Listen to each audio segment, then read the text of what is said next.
2 जून 1995 को उत्तर प्रदेश की राजधानी लखनऊ में एक घटना घटी। उस घटना ने न केवल उत्तर प्रदेश की राजनीति, उसके इतिहास और उत्तर प्रदेश के लोकतांत्रिक ढांचे से चुनी हुई सरकार को बदल दिया, बल्कि पूरे देश की सियासत को एक दिशा दे दी। उसका दूरगामी परिणाम हुआ। 2 जून की वह घटना क्या थी? 2 जून 1995 को उत्तर प्रदेश का कुख्यात गेस्ट हाउस कांड हुआ था। उस दिन बहन मायावती को अपनी जिंदगी बचाने के लाले पड़ गए थे।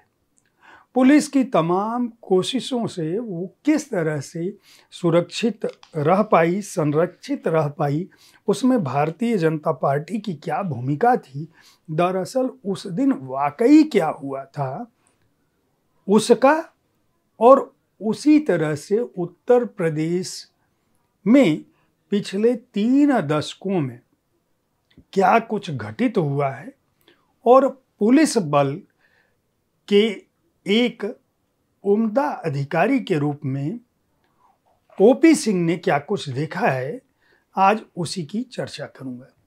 क्या थी गेस्ट हाउस कांड की सच्चाई, और इसके अलावा ओपी सिंह किस तरह से बतौर पुलिस अधिकारी पुलिस बल के अंदर वह आत्मविश्वास भरने में कामयाब रहे, जिससे आज भी उनकी पहचान होती है। नमस्कार, आप देख रहे हैं साहित्य तक का बुक कैफे के एक दिन एक किताब कार्यक्रम को। मैं हूं जयप्रकाश पांडे और आज मैं जिस पुस्तक के साथ उपस्थित हूं उसका नाम है खाकी इन एक्शन, अनसुनी केस फाइल्स। ओपी सिंह जो पूर्व पुलिस महानिदेशक रहे, तमाम पदों पर रहे। अंग्रेजी में उन्होंने यह संस्मरणात्मक पुस्तक लिखी है जिसका नाम है crime, grime and gumption. Crime, grime and gumption का हिंदी अनुवाद राहुल त्रिपाठी ने किया है। ओम प्रकाश सिंह उत्तर प्रदेश पुलिस के प्रमुख रहे। इसके अतिरिक्त उन्होंने CISF का कार्यभार संभाला और NDRF की भी कमान संभाली उन्होंने। इस तरह से 3 पुलिस बलों के मुखिया के रूप में उनकी अपनी एक पहचान रही और वीरता के लिए उन्हें पुलिस पदक और विशिष्ट सेवा के लिए राष्ट्रपति पुलिस पदक से सम्मानित किया गया था। उत्तर प्रदेश में आज जो हम पुलिस आयुक्त प्रणाली देख रहे हैं, उसके पीछे उनकी अपनी एक भूमिका थी।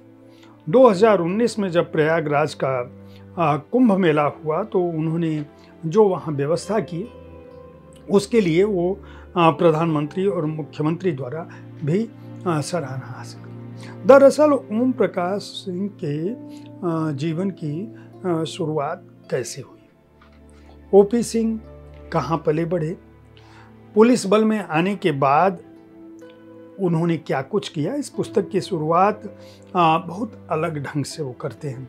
हिंदी में इसका अनुवाद इतना सरस है कि मैं अनुवादक के रूप में राहुल त्रिपाठी की पहले तो प्रशंसा करूंगा कि उन्होंने इस पुस्तक का जिस तरह का अनुवाद किया है, इसे पढ़ते हुए कहीं भी ये आभास नहीं होता कि ओपी सिंह ने इसे अंग्रेजी में लिखा होगा। इस पुस्तक की शुरुआत, मैं एक लंबा सफर तय कर चुका हूं, नहीं मैं थका नहीं हूं।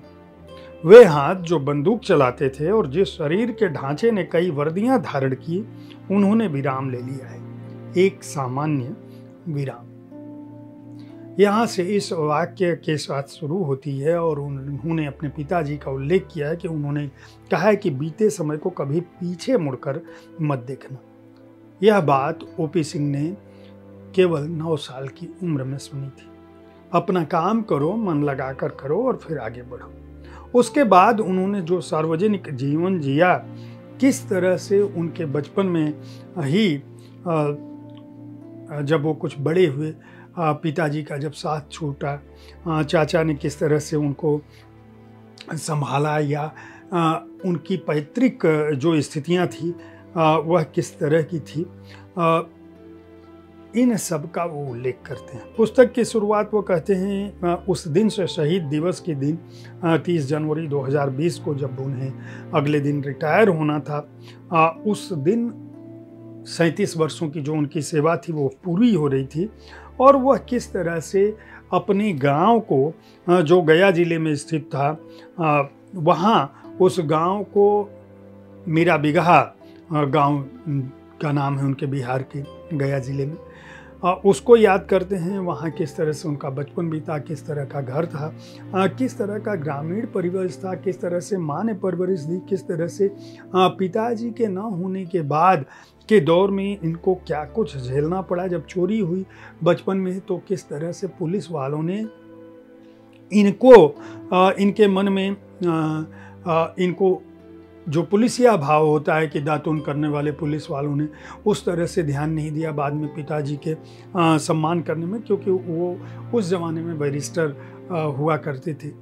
तो उनकी इज्जत करते हुए किस तरह से उन लोगों ने नाम लिखा। इसमें इन्होंने अपने बड़े भाई का जिक्र किया है और अपने चाचा का जिक्र करते हुए बिहार की जो जमींदारी व्यवस्था होती है कहीं ना कहीं उसका भी जिक्र किया है कि किस तरह से टिकारी राज जो जमींदारी स्टेट था उसकी घटना।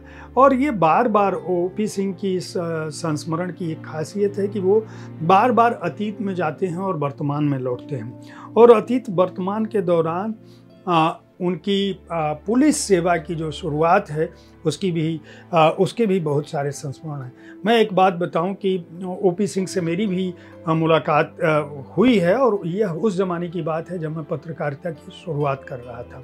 एक घटना घटी थी जब वो सर्किल अफसर थे, चंदौली उस समय सर्किल हुआ करता था जो अब जनपद के रूप में है। संभवतः उनको याद नहीं होगा लेकिन मुझे वो घटना याद है।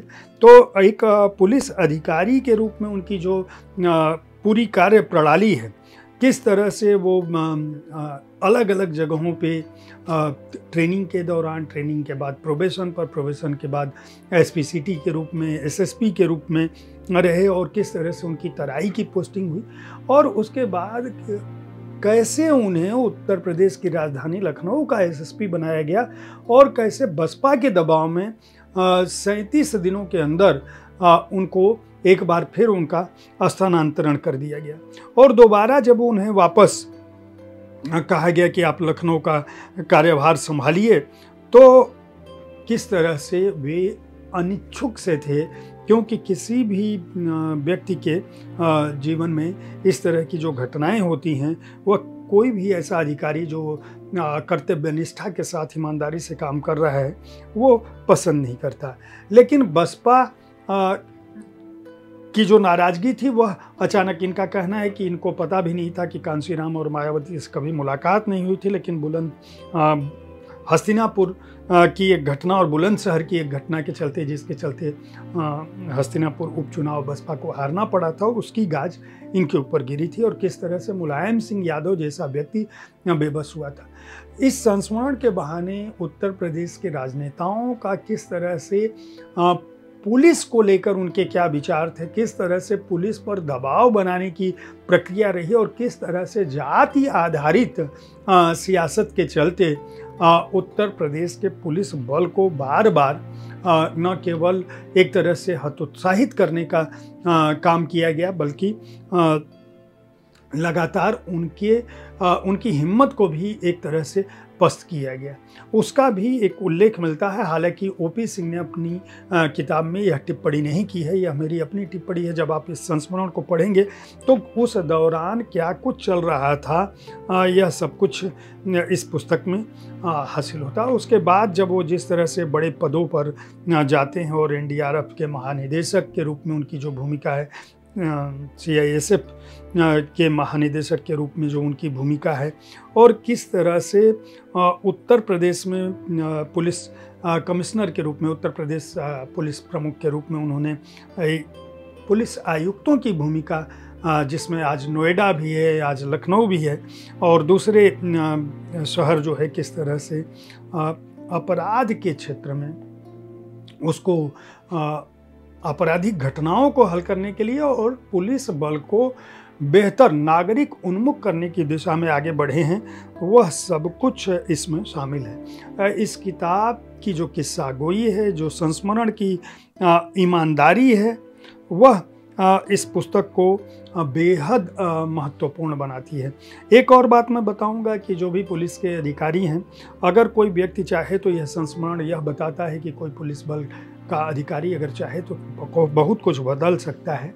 और यहाँ पे ओपी सिंह जब उत्तर प्रदेश के मुखिया थे तो उन्होंने एक कवायद शुरू की थी, और स्मार्ट पुलिस, और स्मार्ट पुलिस का मतलब ये जो हम स्मार्ट समझते हैं केवल वह नहीं था, बल्कि स्मार्ट से उनका आशय था, एस का मतलब स्ट्रिक्ट यानी सख्त, सेंसेटिव, दूसरा एस का मतलब है सेंसेटिव संवेदनशील, एम का मतलब वो कहते हैं मॉडर्न और मोबाइल यानी कि आधुनिक और गतिशील, ए का मतलब वो कह रहे हैं कि सतर्क और अकाउंटेबल यानी जवाबदेह यानी अलर्ट और अकाउंटेबल, और आर का मतलब है रिलायबल और रिस्पॉन्सिव यानी भरोसेमंद और उत्तरदायी, और टी का मतलब है टेक सेवी और ट्रेंड यानी तकनीक प्रेमी और प्रशिक्षित। स्मार्ट पुलिस की जो वह भूमिका ओपी सिंह जैसे अधिकारियों ने रखी, शायद यही वजह है कि हम जब उत्तर प्रदेश के अपराध मुक्त होने की बात करते हैं तो हमें ऐसे अधिकारियों को नहीं भूलना चाहिए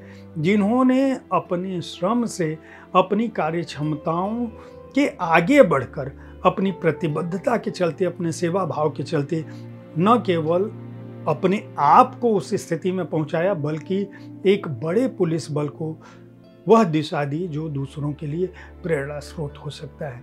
इस पुस्तक में ओपी सिंह ने अपने तमाम बड़े अधिकारियों को याद किया है, उन अधिकारियों को याद किया है जिन्होंने उनको कहीं न कहीं से उनके मुखिया रहे या जिनका असर उनके ऊपर ताउम्र रहा। मैं उम्मीद करता हूं कि अगर आप खाकी इन एक्शन अनसुलझी केस फाइल्स पूर्व पुलिस महानिदेशक की क्राइम ग्रिम एंड गम्पशन का जो हिंदी अनुवाद है उसे पढ़ना चाहते हैं तो अंग्रेजी में अगर पढ़ते हैं तो अंग्रेजी की पुस्तक खरीद कर पढ़ें, हिंदी में अगर पढ़ना चाहते हैं तो प्रभात प्रकाशन से प्रकाशित यह पुस्तक पढ़ें। 500 रुपये इसका मूल्य है और पृष्ठ संख्या है 240। राहुल त्रिपाठी को मैं फिर एक बार बेहद सरस और सहज अनुवाद के लिए बधाई दूंगा, और प्रभात प्रकाशन से मैं इस बात का अनुरोध करूंगा, मैं अनुवादकों के पक्ष में बराबर यह बात कहता हूं कि जब कभी भी कोई कृति लिप्यांतरित होती है तो वह केवल लिपि का बदलाव नहीं होता है बल्कि भावानुवाद होता है। जब अनुदित होती है तो जो लिपि बदल रहा है उसको एक तरह से वह पुस्तक पुनर्सृजित होती है। बात भले ही मूल लेखक की हो, लेकिन भावनाएं और प्रवाह वह जो है अनुवादक का भी होता है। तो अनुवादकों को सम्मान दिया जाना चाहिए और उनका नाम भी आवरण चित्र पर होना चाहिए। यह मेरी संस्तुति है, मैं हर प्रकाशक से ये बात कहता हूँ, प्रभात प्रकाशन को भी यह कहूँगा। उम्मीद है साहित्य तक का यह एपिसोड आपको पसंद आया होगा। इस कार्यक्रम में आप किस तरह की पुस्तकों की चर्चा चाहते हैं उसके बारे में अपनी राय से हमें अवश्य अवगत कराते रहें। हमारी कोशिश होती है कि विविध विधाओं की पुस्तकों के साथ आपके पास मैं हर दिन पहुँचूँ ताकि आप उन पुस्तकों का चुनाव कर सकें जिन्हें आप पढ़ना चाहते हैं। कल ठीक इसी समय ऐसी ही किसी एक कृति के साथ मिलूंगा। देखते रहिए साहित्य तक। धन्यवाद।